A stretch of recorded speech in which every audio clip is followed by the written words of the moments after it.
Hey,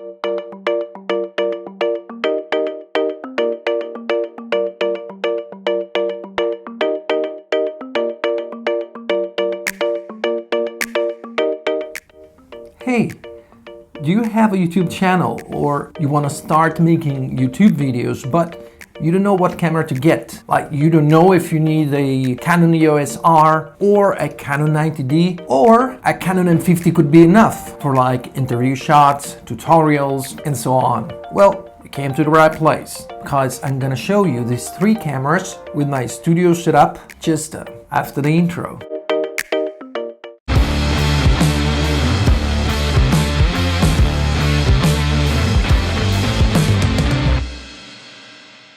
Hi there, Dan Furlani here and welcome back to a new video. If you're new to this channel, consider subscribing. If not, just hit the like button, smash it right now. Have you actually smashed it?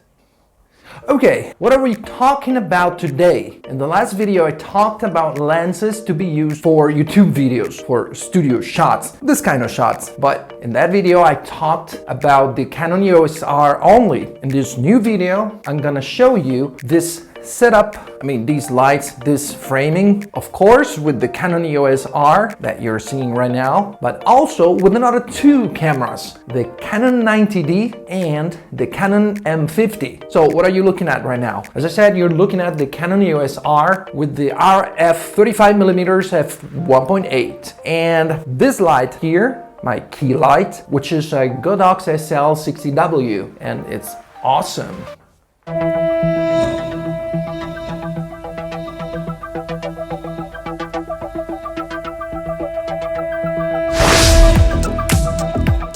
And a couple of LEDs here with kind of like warm light, and another LED here behind me pointed towards the wall to create some bluish background to separate me even more from the background. But there's something missing. It looks good, but we can make it better. How? With a hair light. Now I'm gonna turn on a light up here that is going to highlight my hair here and my shoulders.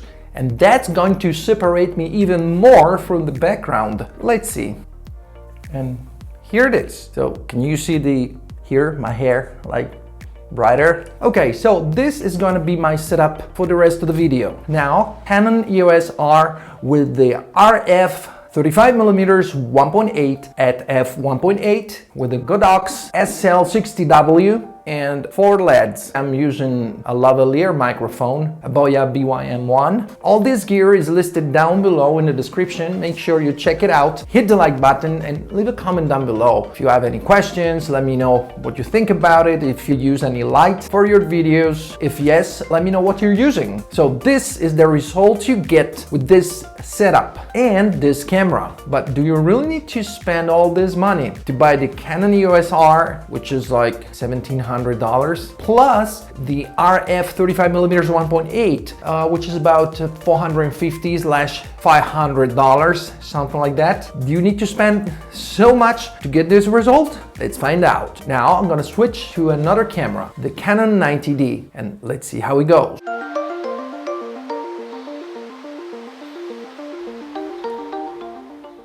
And this is the Canon 90D with the Canon EFS 24mm f2.8 at f2.8. So I have exactly the same lights, only the camera and the lens are different. But as you can see, I was able to recreate kind of like the same shot that I had until a few seconds ago with the Canon EOS R and the 35mm. The field of view is pretty similar, just a little bit tighter because the 24mm on a crop sensor camera like the Canon 90D corresponds to 28-ish, something like that on a full frame. That's why it's a little bit tighter than the 35mm on the Canon EOS R. But again, the shot is pretty similar. The maximum aperture of this lens, which is f2.8, doesn't give me the same shallow depth of field that I have with the 35mm on the EOS R, which is 1.8. So the background is a little bit more in focus, but still I think it looks pretty nice. Just let me know in the comments down below. Leave a comment right now. I want to hear from you. So what do you think? Again, this is the same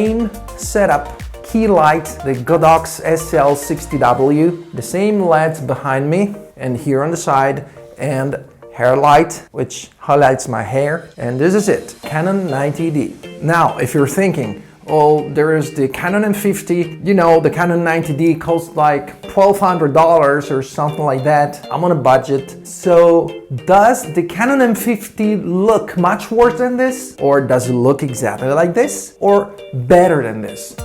Let's find out right now.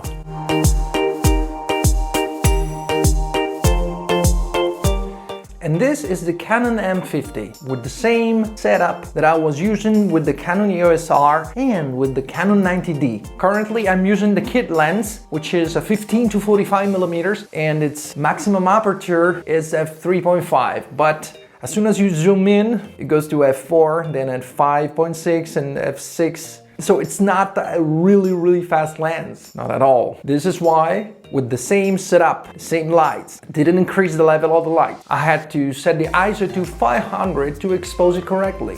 And this is what it looks like with the Canon M50 and the kit lens. Its price is, I believe, $550, something like that.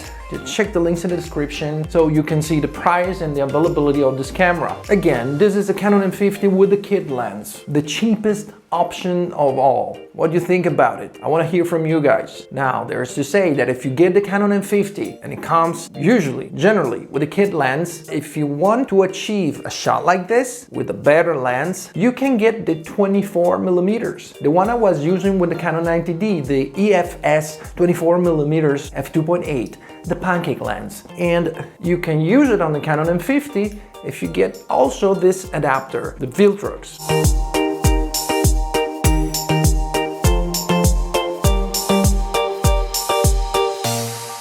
So I believe that the Canon M50 with the EFS 24 millimeters connected to the adapter and to the camera will be much better than the kit lens. But then you will have to judge. I'm gonna put the 24 millimeters right now.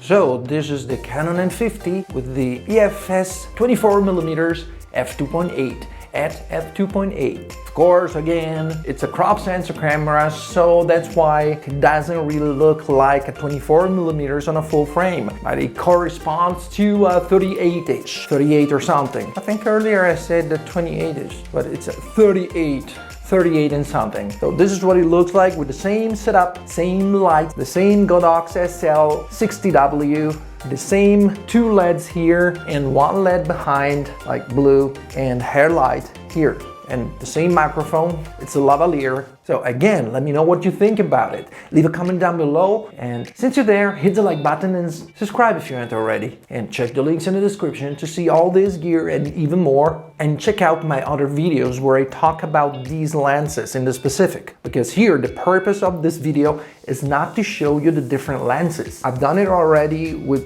all three cameras. Just check out my other videos shot with the Canon M50, the Canon 90D, and the Canon EOS R. In this video, I just want to show you what to expect from the Canon M50, the Canon 90D, and the Canon EOS R if you want to make YouTube videos with them on a budget, with a decent studio setup, such as this. Now, which one should you get? I don't know. Depends. Let's go back to the Canon EOS R and the 35 millimeters and let's wrap it up. So, what do you think about it? Just leave a comment down below and let's talk about it. And since you're there, hit the like button, smash it right now, and check the links in the description to see all this gear and more. So to wrap it up, even though these cameras have different prices, that doesn't mean that you have to buy the most expensive one. It depends on what you really want and depends on the look you want to achieve. Maybe for your videos, for your channel, the Canon M50 is enough. Or maybe you already have a Canon M50 and you want to upgrade. You need something more. So think about it. Maybe the Canon 90D would be a good upgrade from the Canon M50. Or if you prefer the colors and the look that you can achieve with the Canon EOS R, well, then if it's within your budget, just go for it. Honestly, well, I love the Canon EOS R, but I can't really say you need to buy this because it always depends on your needs and your taste. Because if you like what you've seen with the Canon M50 and this setup, well then that's your camera. That's what you need to buy. So in the end, there's no right and no wrong when it comes to choosing a camera. It's not just about the best features. It's not just about frame rates. Photography and filmmaking, it's an art. So it's totally up to you and your own tastes. Now, if you enjoyed this video, smash the like button, subscribe if you ain't already, and I will see you in the next video.